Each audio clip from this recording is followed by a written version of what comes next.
Hello and welcome to today's video. Today I'm talking a little bit about bullet journaling, and I want to give 5, not tips, but 5 helpful pieces of advice to new bullet journal users. Now, I've been bullet journaling for about 7 years now, and my bullet journal is insanely minimalist. I keep it very clean, very simple. It's designed to be super effective and to work for me. So today I'm giving 5 pieces of advice, as I said, 5 general bits of advice that I think might be useful to new bullet journal users, and not necessarily just new bullet journal users. There may be something here that experienced bullet journalers might enjoy as well. The first thing I want to address, so advice number 1, is that a bullet journal, unlike a planner or a diary, is not tied to a year, a date, a week, a month, anything like that.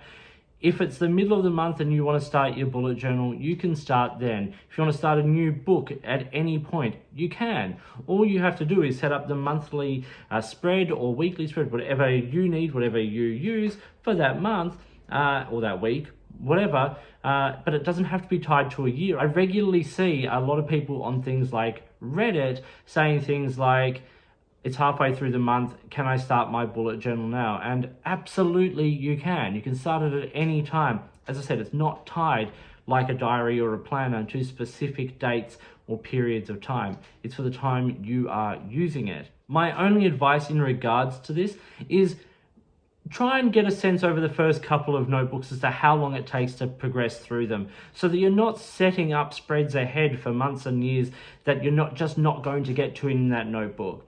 So be conservative, maybe set up 3 months that you want, if that's what you're interested in doing, instead of setting, say, a whole year, just in case. For me, for instance, I'm about a 3 to 4 month kind of per notebook kind of user.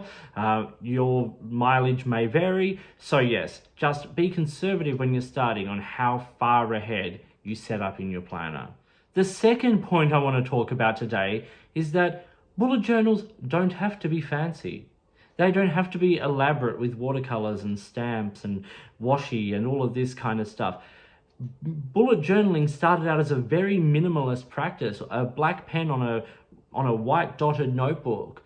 And that's the way it can be, bullet journals. This is an Archer and Olive notebook. I think this is one from a couple of years ago now. But this is one of the spreads. I've shown this online before. It's simple, it's clean, it's minimalist. I don't have to go for big fancy spreads and layouts to make this worth my while. Minimalism is good, and it can be super, super effective.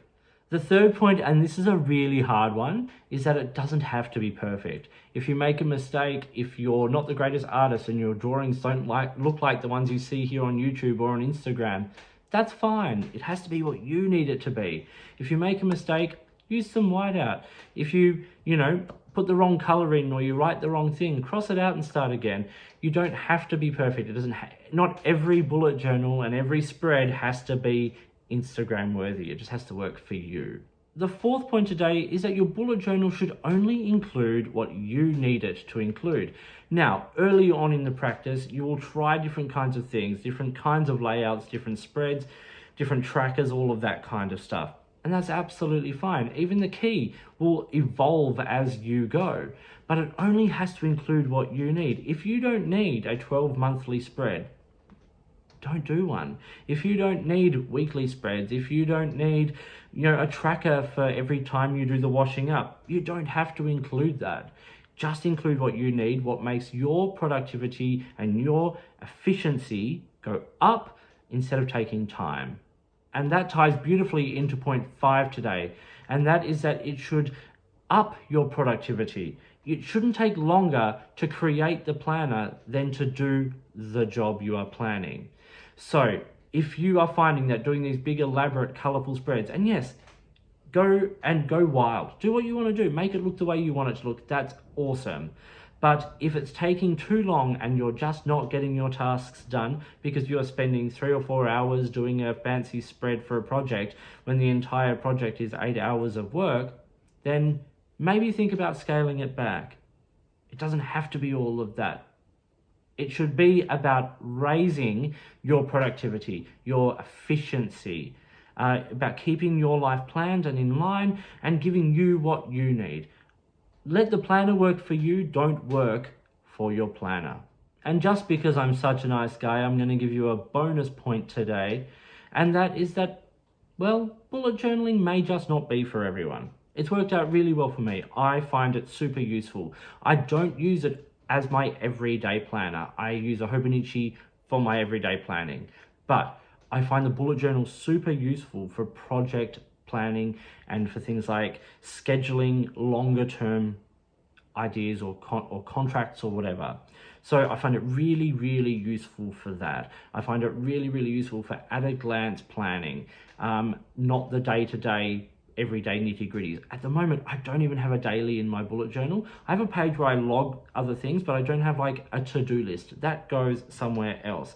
But if I'm having ideas, if I have something I want to research later or whatever, it goes down in my bullet journal in the daily log, just not a daily to-do list.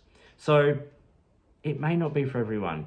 It may need a little bit of tweaking. You might need more, you might need less, but it may not be for everyone. That's perfectly fine. If it doesn't work for you, keep looking for a system, for a planner, for a diary, for an organizer, a system that works for you, that gives you what you need. That was my tips or advice for new bullet journal users. I hope you found this interesting and useful. Please like and subscribe. I've got other bullet journal content on my channel, which you can search out on it. I'm going to be making a little bit more this year. I felt like this urge to sort of share some of my experience with it because I'm what seems to be one of the dying breed of minimalist bullet journalers. Even those who sometimes call themselves minimalist are still going way, way, way above and beyond that. As I said, mine is a single, generally speaking, a black pen in a white dotted grid notebook, nothing fancy. So I'll be making more content, and I hope you check in with all of that. So thank you for watching, like and subscribe, hit the notifications button, all that kind of stuff. If you've got videos you would like me to make or questions you'd like me to answer about bullet journaling or anything stationery or opera or anything related, shoot them through. I'd love to hear about them. Please, if you've got products you think I should be looking at, or if you'd like to support this channel, I would love to hear from you. A big also alert, please go and check out my podcast. I'm loving making it. Just coming up to the end of season 1 as I'm filming this. So yeah, go over and check that out and follow that. The more followers and the more support I get there, the more I can actually do with it. So thank you. And to those who have already listened and supported everything, a big thank you. It's your support that makes all of this possible. In the meantime, enjoy your bullet journaling and your pens and your ink and all of that kind of stuff, and I'll talk to you soon.